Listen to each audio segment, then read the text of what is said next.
Praise the Lord. இந்த November மாதத்தில் 22ஆம் தேதி ஆகிய இந்த சனிக்கிழமையின் காலை வேளையில் தேவ சமூகத்தில் வந்திருக்கிற ஒவ்வொருவரையும் கர்த்தர் தாமே ஆசீர்வதிப்பாராக. இந்த நாளிலும் நம்ம தியானிக்கிற கர்த்தருடைய வார்த்தை நம்முடைய பரிசுத்த வேதாகமத்தில் சங்கீதங்களின் புஸ்தகம் 34வது சங்கீதம் 17-18 வசனங்கள். Psalm 34 verses 17 and 18. நீதிமான்கள் கூப்பிடும்போது கர்த்தர் கேட்டு அவர்களை அவர்களுடைய எல்லா உபத்திரவங்களுக்கும் நீங்களாக்கி விடுகிறார். நொறுங்குண்டு இருதயம் உள்ளவர்களுக்கு கர்த்தர் சமீபமாயிருந்து நொறுங்குண்டு ஆவி உள்ளவர்களை ரட்சிக்கிறார். அல்லேலூயா.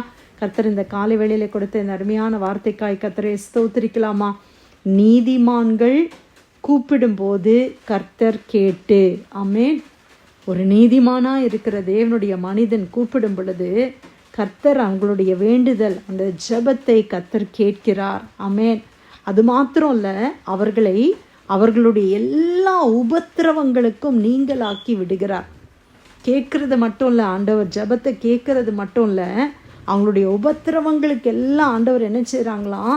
நீங்களாக்கி அவங்களை விடுவிக்கிறார். அப்போ நம்ம எப்படி இருக்கணும்? நம்ம ஜெபம் கேட்கப்படணும் அப்படின்னா, கர்த்தர் நம்முடைய உபத்திரவங்களிலிருந்து எங்களை விடுதலையாக்கணும் அப்படின்னா நம்ம எப்படி இருக்கணும் பிரியமானவர்களே? நீதிமான்களாக இருக்கணும். நீதியான காரியத்தை செய்யணும். கரெக்டானதை, ரைட் ராங் இல்லை, சரி தவறு அப்படின்னு இருக்குது இல்லை. அப்போ சரியானதை நம்ம செய்யணும். இப்போ சரி தவறுன்றதை எப்படி நம்ம நிதானித்து கொள்ளுவோம்? கர்த்தருடைய வார்த்தை தான் நமக்கு எது சரி எது தவறு என்பதை போதிக்கிறது. ஆமென். ஏதோ ஒரு ஸ்டாண்டர்ட் இருக்கணும் இல்லையா? அந்த ஸ்டாண்டர்டை வச்சு தான் நம்ம ரைட் எது ராங் எது அப்படின்றத நம்ம நிதானித்து கொள்ளுகிறோம். அப்போ தேவனுடைய பிள்ளைகள் கர்த்தருடைய பிரமாணத்தின்படி கர்த்தருக்கு முன்பாக நம்ம கரெக்டான காரியங்களை செய்யும்போது, நீதியான காரியங்களை நம்ம செய்யும் பொழுது நம்ம நீதிமானாய் மாறுகிறோம். புதிய ஏற்பாட்டில் இயேசுவின் இரத்தத்தினால கழுவப்பட்ட நீதிமான்கள் என்று கூட சொல்லி பார்க்கிறோம். இப்போ இயேசுவின் ரத்தம் கூட நம்மளை என்ன செய்யுது? நீதிமானாய் மாற்றுகிறது. அப்படிப்பட்ட நீதிமான்களாக இருக்கிற தேவ பிள்ளைகள் ஜெபிக்கும் போது கர்த்தர் நிச்சயமாக அவர்களுடைய ஜெபத்தை கேட்கிறார். அல்லேலூயா. ஒருவேளை நம்ம நினைக்கலாம், நான் ஜெபம் பண்ணுறேன், ஆண்டவர் கேட்குறாரா? நீங்கள் நீதிமானாக இருக்கிறீங்கன்னா நிச்சயமாக வசனம் சொல்லுது, உங்களுடைய ஜெபத்தை கர்த்தர் கேட்கிறார். கேட்கிறது மட்டுமல்ல, அவர்களுடைய சகல விதமான உபத்திரவங்களில் இருந்தும் அவர்களை அவர் நீங்களாக்கி விடுகிறார். ஆண்டவர் அப்படியே அவங்கள டெலிவர் பண்ணுறார். இதில் இன்னொரு காரியத்தை நம்ம புரிந்து கொள்ளணும். நான் நீதிமானாய் வாழ்கிறதுனால எனக்கு உபத்திரவமே வராது அப்படின்றது கிடையாது. நீதிமானாய் இருந்தாலும் உபத்திரவங்கள் உண்டு. நான் இவ்வளோ நல்லது செய்கிறேன், எனக்கு ஏன் இவ்வளோ பிரச்சனை? மற்றவங்கெல்லாம் எப்படி இருக்கிறாங்க, ஆனால் நான் எல்லாம் நன்மை தானே செய்கிறேன், நல்லது தானே நான் யோசிக்கிறேன், எனக்கு மட்டும் ஏன் இவ்வளோ பிரச்சனை? இன்றைக்கி நிறைய பேர் அப்படி கேட்குறோம்ல. ஆனால் ஆண்டவர் என்ன சொல்கிறாரு?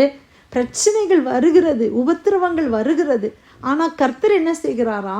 அந்த எல்லா உபத்திரவங்களில் இருந்தும் நம்மளை நீங்களாக்கி அவர் விடுகிறார். கர்த்தர் அந்த பிரச்சனையிலிருந்து நம்மளை வெளியில் கொண்டு வருகிறார்.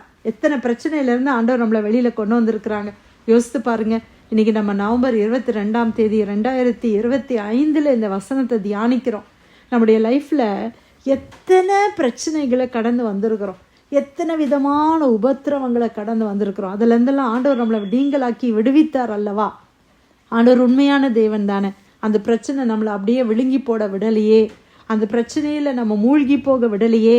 அந்த பலவீனத்தில், அந்த சரீர பலவீனத்தில் நம்ம அப்படியே மூழ்கி போக ஆண்டவர் விடலை இல்லை. ஆண்டவர் இன்னைக்கு நம்மளை சுகத்தோடு பாதுகாப்பாய் வைத்திருக்கிறார் அல்லவா?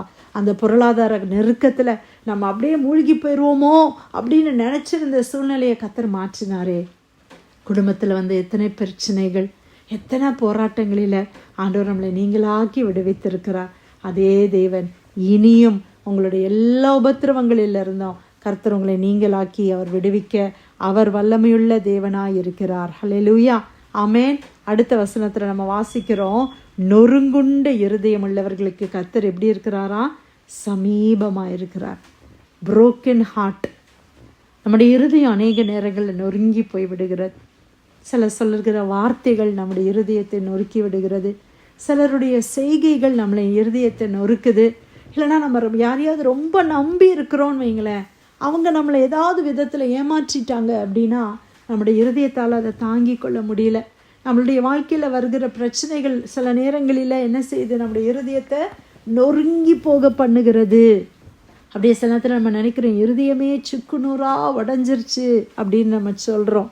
சில இழப்புகளை நம்மளால் தாங்க முடியல. ஆனால் ஆண்டவர் அந்த நேரத்தில் அவர் தூரமாக இல்லை, அவர் எனக்கு சமீபமாக இருக்கிறார். இருதயம் நொறுங்குண்ட சூழ்நிலையில் இருக்கிறீங்களா? இருதயமே உடஞ்சி சுக்குநூறாக போயிருக்குதுன்னு சொல்கிறீங்களா? ஆண்டவர் உங்களுக்கு ரொம்ப சமீபமாக இருக்கிறாரே. கர்த்தருடைய கரங்கள் உங்கள் மேலே இருக்கிறது. ஆண்டவர் உங்களை அணைத்து கொள்ளுகிற தேவனாக இருக்கிறார். நம்மளை ஆண்டவர் தேற்றுகிற விதமாக மனுஷனால் தேற்றவே முடியாது. ஆமேன். ஆண்டவர் நம்மளை தேற்றுகிற தேவன், நம்மளை அணைக்கிற தேவன், நம்மளை ஆறுதல் படுத்துகிற தேவன். ஹல்லேலூயா. அவர் மார்போடு எப்படி ஒரு தாய் தன்னுடைய பிள்ளையை மார்போடு அணைத்து கொள்கிறாங்களோ அந்த மாதிரி கர்த்தரும் என்ன செய்கிறாராம், அவருடைய மார்போடு நம்மளை அணைத்து கொள்ளுகிறார். ஹல்லேலூயா. ஆவியில் நொறுங்குண்டவர்களையும் அவர் ரட்சிக்கிறார். நறுங்குண்ட ஆவி உள்ளவர்களையும் கர்த்தர் ரட்சிக்கிறார்.